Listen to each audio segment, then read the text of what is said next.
आज हम एक important chapter criminal procedure code का शुरू करने जा रहे हैं, जो मुख्य रूप से information of the police, there powers and investigation के संबंध में है।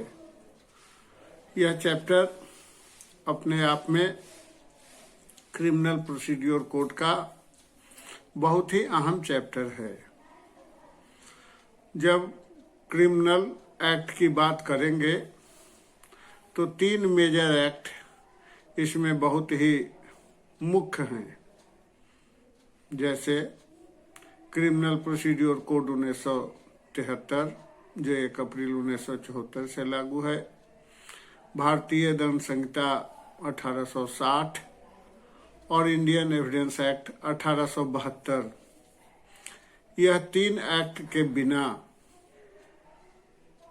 तीनों एक्ट मिलाकर एक मेजर एक्ट के रूप में जाने जाते हैं, जो खास करके क्रिमिनल प्रोसीडिंग के लिए जब भी कोई इंडियन पेनल कोड में ऑफेंस हो या अन्य क्रिमिनल ऑफेंस में, माइनर्स एक्ट में किसी तरह का अपराध हो जो संज्ञेय प्रकृति का हो, कॉग्निजिबल हो, तो ऐसे हालात में first of all criminal procedure code में जाना नितांत आवश्यक है।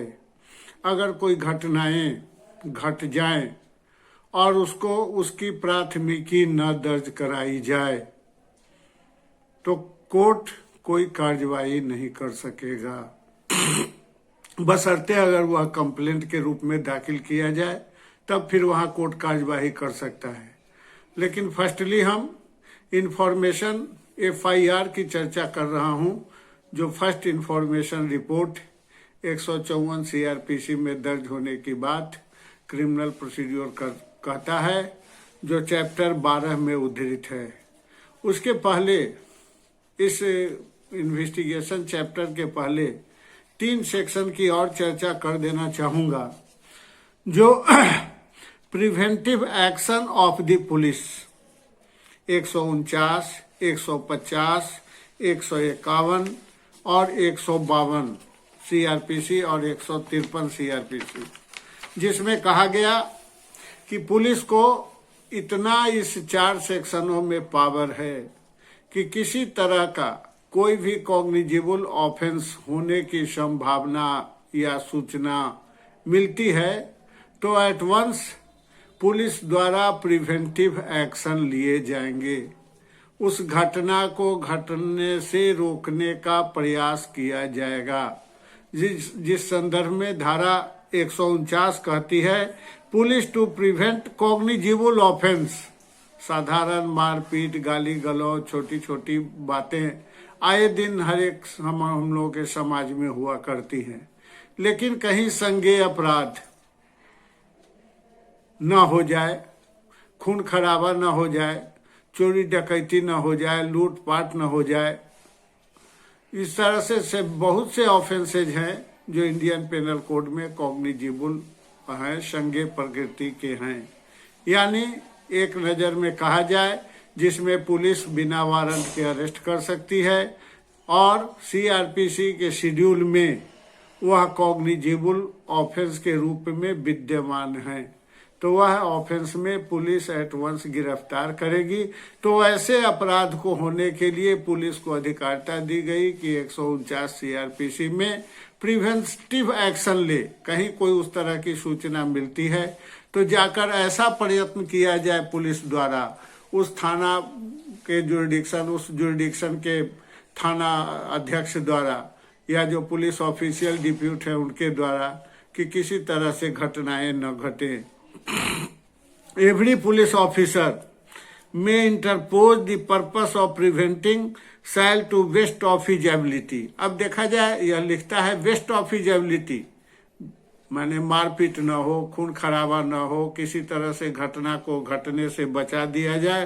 Prevent the commission of any cognizable offence, कैसे उस संज्ञेय अपराध को होने से बचाया जाए, यह एक्शन पुलिस को करना है।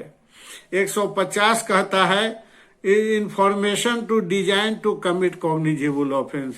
एवरी पुलिस ऑफिसर अगर यह परिकल्पना करता है कि इस तरह से कोई कॉग्निजिबल ऑफेंस हो जाएगा, shall communicate such information to the police officer subordinate to any other officer duty to prevent the cognizable offence. वह अपने वरीय पदाधिकारियों को एडवांस सूचना देगा, जिसके वह सबऑर्डिनेट है, वैसे पदाधिकारियों को सूचित करेगा कि ऐसे यहाँ संज्ञेय अपराध होने की संभावना है। एट रैंडम जो उपचार हो उसको किया जाए, कैसे उसको बचाया जाए, इसके लिए पुलिस ऑफिशियल्स तुरंत वरीय पदाधिकारी को सूचित कर देंगे। 151 कहता है arrest to prevent the commission of cognizable offence, और एट वंस जहां घटना घटने की संभावना हो रही हो तो इसको इंटायर वास्ट पावर दिया गया है कि वह पर्सन जिससे वह घटना घटने की संभावना हो, घटना घटने से बच जाए, कॉग्निजिबल ऑफेंस न हो जाए, prevent arrest to prevent the commission of cognizable offence, और वह उसको तुरंत अरेस्ट कर लेगा।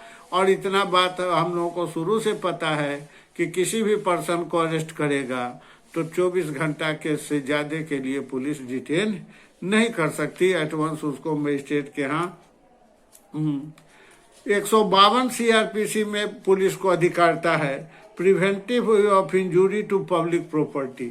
जितने भी संपत्ति है, पब्लिक से रिलेटेड संपत्ति है या सरकारी संपत्ति है जिससे पब्लिक का काम चलता हो, स्कूल हो, भवन हो, सब तरह के जितने भी ऑफिसेज हैं, ऑफिशियल हैं, सरकार के ऑफिस हैं या पब्लिक जहां रिजाइड कर रही है, वैसे हालात में प्रिवेंशन ऑफ इंजूरी, उसको क्षति न हो, नुकसान न हो, कोई पब्लिक उसको डिस्टर्ब न कर दे, जला न दे, लूटपाट न मचा दे, ऐसा काम न कर दे जिससे किसी तरह का उसको नुकसान हो जाए, तो ऐसे हालात में मूवेबल और इमूवेबल रिमूवल और injury to public landmark and mark use for navigation, किसी भी तरह के प्रॉपर्टी को उसको बचाने की अधिकारता दी गई है। और एक अधिकारता 153 सीआरपीसी में पुलिस को दिया गया inspection of weight and measures. आप देखिए जहां भी माप तौल का विभाग है उसके एक इंस्पेक्टर अलग होंगे। जो भी बाट बंटवारा, जहां भी दुकान है, सामग्री जहां बेचने वाले बैठे हैं, वेजिटेबल विक्रेता हो या कहीं भी कोई भी दुकानदार हो, जहां माप तौल का काम हो रहा हो, तो उसमें यह नियम है कि वेट एंड मेजरमेंट एक्ट के तहत उसका साले साल माप होना चाहिए। जो बटखारा है, जो किलो आधा किलो जो मेजरमेंट करने के इक्विपमेंट्स हैं, उसका जांच कराया गया या नहीं। तो पुलिस वैसे वेट एंड मेजर के तहत इंस्पेक्शन करने का भी अधिकार दिया गया। चूंकि आए दिन हम लोग जानते हैं कि चोरी में, माप तौल में यह बराबर पब्लिक को नुकसान पहुंचाया जाता है। 1 किलो के 1000 ग्राम के बदले 800, 700, 900, 600 देकर काम चलाया जाता है। पब्लिक तो किलो देख रही है कि 1000 ग्राम का किलो है, बट उसके मेजरमेंट नहीं है, उसके सिंबॉलिक नहीं है। वैसे हालात में पुलिस को कहीं भी जांच पड़ताल करने का अधिकार है। यह 4 सेक्शन बहुत ही इम्पोर्टेंट था, जिसमें पुलिस को बहुत ही वास्ट पावर है। एनी अदर कहीं भी वह कॉग्निजिबल ऑफेंस का अगर घटने की संभावना हो तो वह रोक सकता है, बटखारा चेक कर सकता है, तुरंत अरेस्ट कर सकता है। तो इस सेक्शनों में यह, लेकिन उसके बाद जो हम चैप्टर की चर्चा मैंने अभी शुरू की थी कि इंफॉर्मेशन टू द पुलिस, जहां घटनाएं घटने की बात कही गई 149 में कि preventive action by the police for the cognizable offence, लेकिन जहां प्रिवेंशन नहीं हो सका, कॉग्निजिबल ऑफेंस हो गया, तब क्या प्रक्रिया है? तब यही प्रक्रिया है 154 की कि जब भी किसी तरह से संज्ञेय अपराध उस जुरिडिक्शन में, लोकेलिटी में, जहां जिस थाना के अंतर्गत घट रहा हो, तो एट वंस पुलिस को इंफॉर्मेशन देने की, इत्तला देने की प्रावधान, यहीं से प्रक्रिया प्रारंभ होगी। कोई भी ऑफेंस पहले लॉज होगा, पहले प्राथमिकी लॉज होगी। जैसे अपराध किए गए हैं, इंडियन पेनल कोड के अपराध देखे जाएंगे, आर्म्स निकाला गया, बॉम्ब चलाया गया, या any others several miners act है क्रिमिनल माइनर्स एक्ट का, तो उसमें कौन से अपराध किए जाएंगे यह देखा जाएगा। और उसके बाद जो घटनाएं घटी है और जैसा सूचना पुलिस को मिलती है, तो उस हालात में यह कहा गया कि 154 सीआरपीसी के तहत पुलिस कॉग्निजेबल ऑफेंसेज में का एफआईआर दर्ज करेगी। Every police officer, every information relating to the commission of a cognizable offence, first line में ही 154 में लिखा हुआ है relating to cognizable offence. Offence दो तरह के हैं, एक कॉग्निजेबल है और एक नॉन कॉग्निजेबल है। असंज्ञेय अपराध है और संज्ञेय अपराध है। संज्ञेय अपराध वैसे अपराध हैं जिसमें पुलिस बिना वारंट के गिरफ्तार नहीं कर सकती और सीआरपीसी के शेड्यूल में लिखे हुए हैं। शेड्यूल 2 में वह दर्शाया हुआ है, इंडियन पेनल कोड के ऑफेंस के सामने यह अंकित किया हुआ है कि कौन से अपराध संज्ञेय हैं और न हैं। यह सीआरपीसी के शेड्यूल में अंकित है, आईपीसी में नहीं मिलेगा। लेकिन यह एफआईआर प्राथमिकी दर्ज करने की बात 154 सीआरपीसी कहता है, बहुत ही इम्पोर्टेंट है सीआरपीसी में कि फर्स्टली जब इंफॉर्मेशन हो जाएगा, किसी घटना घटने की सूचना मिल जाएगी पुलिस को, तो कैसे वह गवर्नमेंट के द्वारा प्रिस्क्राइब फॉर्म है उसके फॉर्मेट पर उसको अंकित किया जाएगा, जहां कानून कहता है कि every information relating to the commission of cognizable offense given orally to the officer in charge of a police station। orally बोलकर, सुनाकर और राइटिंग भी हो सकता है। लेकिन सपोज कीजिए कोई इलिटरेट पर्सन है जो लिखना पढ़ना नहीं जान रहा है, वह सिर्फ घटना को समराइज करेगा, नरेट करेगा और सब्सटेंस ऑफ इंफॉर्मेशन होने चाहिए।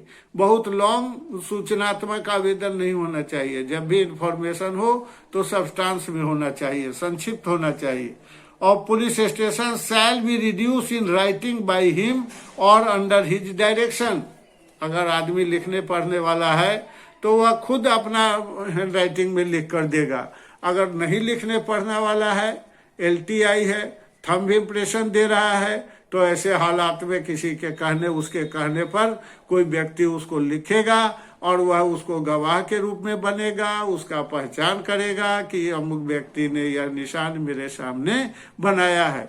यह स्पष्ट है एविडेंस एक्ट के लिए कि किसी का अंगूठा अगर ले लिया जाए और उसका कोई आइडेंटिफिकेशन प्रदर्श मार्क अंकित न कराया जाए कि यह अंगूठा जिस व्यक्ति ने लगाया वह आदमी को किसने पहचाना, किसने उस अंगूठा का निशान देते देखा, तो यह बहुत ही खास करके फिर सीआरपीसी एविडेंस एक्ट में वह फिर एफआईआर कमजोर हो जाएगा।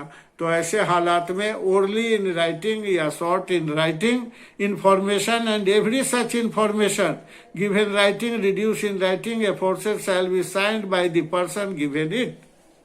जो आदमी लिखने पढ़ना है, लिखने पढ़ने वाला है, वह उस पर साइन करेगा। जो आदमी अंगूठा देने वाला है वह एलटीआई देगा और उसको आइडेंटिफिकेशन होगा। And the substance shall be entered into a book kept such police officer state government may prescribe in the FIR का फॉर्मेट बिहार गवर्नमेंट का प्रिस्क्राइब फॉर्मेट है, उस पर सब बात अंकित किया जाएगा, जिसमें डिटेल्स सब बातें मेंशन होंगे कि एफआईआर में नेम क्या होगा, ऑफेंस क्या होगा, किस किस पर मुकदमा किया गया, टाइम क्या था, किस समय की घटना घटी। इस तरह से शॉर्ट फॉर्म में सब का सब वह एफआईआर के फॉर्मेट में दिया हुआ है, जिसमें सब भर दिया जाएगा। मुख्य रूप से FIR as soon as possible होना चाहिए। अब इसमें प्राथमिकी दर्ज करने के समय 3-4 बातों का ध्यान रखना जरूरी है। जैसे घटना घटते ही कोई कॉग्निजेबल ऑफेंस हो जाए तो एट वंस पुलिस ऑफिशियल्स को सूचना एज सुन एज पॉसिबल देना चाहिए। लेकिन जहां इंजर्ड के हालात में है तो पहले हम मेडिकल जाएंगे, मेडिकल हॉस्पिटल से तुरंत पुलिस को वहां से इंफॉर्मेशन कराएंगे, क्योंकि आदमी की पहले जीवन की रक्षा भी अत्यंत ही आवश्यक है। ऐसा न हो कि सूचना देने के लिए हम थाना चले जाएं और इलाज न कराएं और हमारी मृत्यु कारित हो जाए। तो ऐसे हालात में पहले कहता है कानून कि अगर कोई आदमी जख्मी है जिसका सबसे पहले मेडिकल एग्जामिनेशन होना है और वह delay of lodging of FIR वह कॉर्पोरेटेड हो जाएगा कि इतना देर विलंब घटना की सूचना देने में क्या हुआ, कि ऐसे हालात में 7-8 बातें वो ऑलरेडी एफआईआर के संदर्भ में लिखी गई है, जिसको मैं नरेट करता हूं। Information to be given to a officer in charge of police station jurisdiction investigation into the case. सबसे पहले कहता है कानून कि एफआईआर कहाँ दर्ज कराया जाएगा, तो जिस जुरिडिक्शन के इन्वेस्टिगेशन ऑफिसर है, जिस जुरिडिक्शन में थाना पड़ता है, तो as soon as investigation to the उस जुरिडिक्शन के थाना अध्यक्ष के समक्ष प्राथमिकी दर्ज कराई जानी चाहिए। Information given in orally such officer shall be reduce rising himself under his direction. अगर ओरली भी दिया जा सकता है, इन राइटिंग भी दिया जा सकता है, और रिड्यूस करके शॉर्ट में उसके डायरेक्शन पर जो वह बोलेगा उसको लिखित कर दिया जाएगा। Information reduce in writing shall be signed by the informant. और जो घटना की सूचना देता है उसे हम लोग सूचक कहते हैं, इन्फॉर्मेंट कहते हैं। तो यह इन्फॉर्मेंट का उस पर सिग्नेचर होना चाहिए। Writing shall read over to the informant. और एक बात मुख्य क्लॉज 4 कहता है कि जो सूचना दी गई है यह स्पष्ट रूप से अंकित हो जाए प्राथमिकी में, या कि अपने मन से न कुछ लिख दिया जाए, बल्कि उस पर लिखना होगा कि अमुक व्यक्ति ने मैंने पढ़कर सुन समझकर सही पाकर अपना हस्ताक्षर shall be read over to the informant. सूचक को वह बता देना चाहिए। अगर अंगूठा छाप है तो यह बातें प्राथमिकी में लिखी गई है, फर्स्ट इन्फॉर्मेशन में प्रथम इत्तला रिपोर्ट में दर्ज किया गया है, इसको लिखना भी अनिवार्य होगा। The substance of information entered in the police station book. और स्टेशन डायरी रहती है, हर एक थाना में एक स्टेशन डायरी है, और बिहार सरकार का फॉर्मेट है, प्राथमिकी का फॉर्मेट है, जिस पर उसको इंटर कर दिया जाएगा। प्राथमिकी दर्ज होने के बाद एक सेक्शन कहता है अब इन्वेस्टिगेशन की प्रक्रिया होगी, लेकिन उसके बाद एक सेक्शन 155 सीआरपीसी है जो कहता है असंज्ञेय अपराधों के लिए। जहां 154 में हम लोगों ने देखा कि वह एक संज्ञेय अपराधों में प्राथमिकी दर्ज हो जाएगी, लेकिन यहाँ यह एक बात और उल्लेखनीय है कि अगर पुलिस को इन्फॉर्मेशन इत्तला दी गई और पुलिस ने अगर वह सूचना को आपको इस सूचना को रिकॉर्ड नहीं किया, तब आगे की प्रक्रिया क्या है। तो 154(4) का सीआरपीसी कहता है कि तुरंत उसको रजिस्टर्ड पोस्ट से एसपी महोदय को, अगर आपको यह इस तरह का एप्रीहेंशन है कि पुलिस आपके सूचनात्मक आवेदन को दर्ज नहीं करेगी, तो एट वंस 154 के 4 सीआरपीसी के क्लॉज में उस सूचनात्मक आवेदन की एक कॉपी आप तुरंत रजिस्टर्ड पोस्ट से माध्यम से एसपी साहब, सुप्रिंटेंडेंट ऑफ पुलिस, उस जुरिडिक्शन के उस जिला के सुप्रिंटेंडेंट ऑफ पुलिस को भेज दें, और उस इंफॉर्मेशन रिपोर्ट के आधार पर जो पोस्टल डाक से आपने एसपी को भेजा है, हो सकता है एसपी महोदय वहां से डायरेक्ट, आपको एसपी के यहाँ जाने की भी जरूरत नहीं है। सबसे पहले आप उसको रजिस्टर्ड पोस्ट से जरूर भेजें कि अगर एप्रीहेंशन है कि पुलिस आपके विरोधी के पक्ष में आकर वह मुकदमा दर्ज नहीं करेगा, तो ऐसे हालात में आपको तुरंत वहां 104 में भेज देना है। 154 के बाद 155 सीआरपीसी कहता है नॉन कॉग्निजेबल ऑफेंस में, असंज्ञेय अपराधों में एफआईआर कैसे दर्ज होगा। तो उस हालात में आपको बताऊं कि 155 सीआरपीसी कहता है information at to non cognizable cases and investigation of such cases. Whether अगर असंज्ञेय अपराधों में सूचना देना है, जहां सिंपल अपराध हुआ है जिसमें अंडर 2 इयर्स इम्प्रिजनमेंट तक ही है। वारंट केस और सम्मन केस 2 तरह के केस होते हैं। जो अंडर 2 इयर्स इम्प्रिजनमेंट है वह सम्मन्स केसेज के निस्बत आते हैं, और 2 इयर्स से अपवार्ड जितने भी मुकदमे हैं वह वारंट केसेज के निस्बत आते हैं। तो अंडर 2 ईयर्स इम्प्रिजनमेंट वाले 2 ईयर्स तक का जिसमें सजा निहित है ऐसे अपराधों में, तो वह नॉन कॉग्निजेबल केसेज के रूप में जाने जाएंगे और उसकी सूचना पुलिस को दी जा सकती है 155 सीआरपीसी में। उसके बाद एक अहम सेक्शन है 156, police officer power to investigate cognizable offence. जैसे ही कोई 154 या 55 में 54 में FIR होगा तो 156 कहता है कि police officer power to investigate the cognizable cases, संग उसका जांच पड़ताल शुरू कर देगा, इन्वेस्टिगेशन शुरू करेगा, अन्वेषण शुरू करेगा। कहता है कानून any officer in charge of a police station without the order of a magistrate.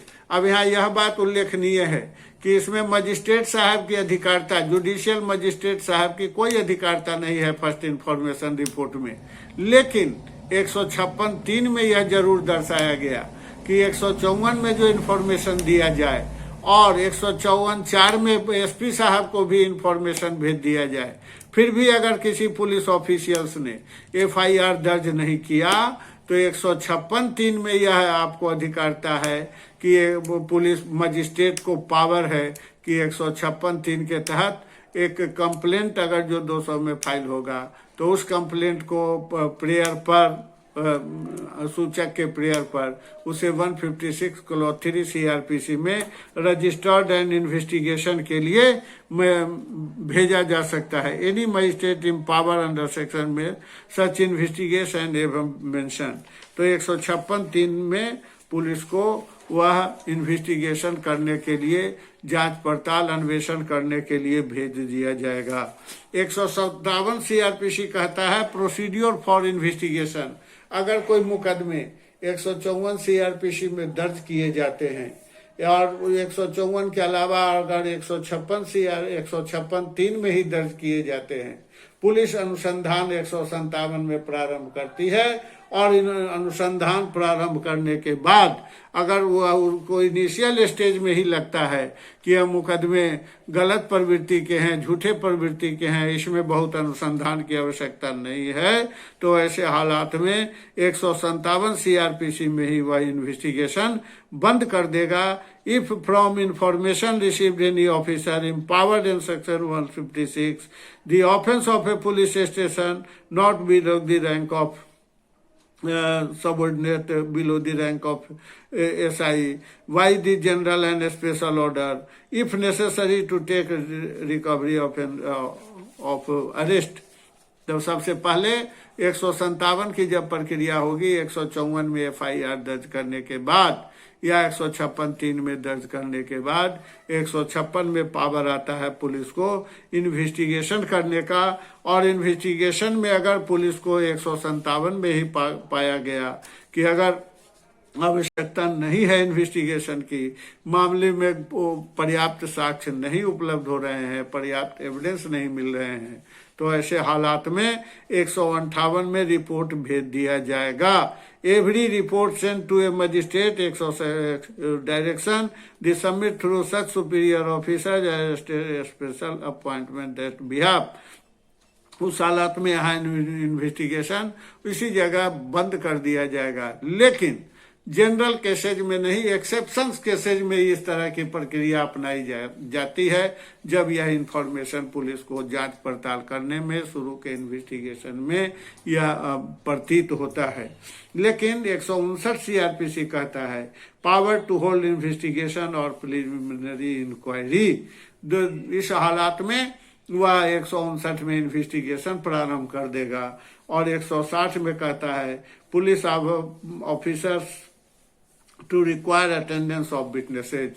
160 CRPC investigation के दौरान पुलिस को यह अधिकारता है कि कॉग्निजेबल ऑफेंस में जो FIR दर्ज किए गए हैं उसमें विटनेसेज को गवाही देने के लिए वह इंफॉर्मेशन दे। लेकिन यहाँ यह बात भी आपको जान लेना चाहिए कि वह मेल विटनेस को ही थाना पर बुला सकता है, फीमेल विटनेस को थाना पर बुलाने के लिए हकदार नहीं होगा। उसको प्लेस ऑफ ऑकरेंस वगैरह पर जाना होगा और गवाहों का बयान लेना होगा।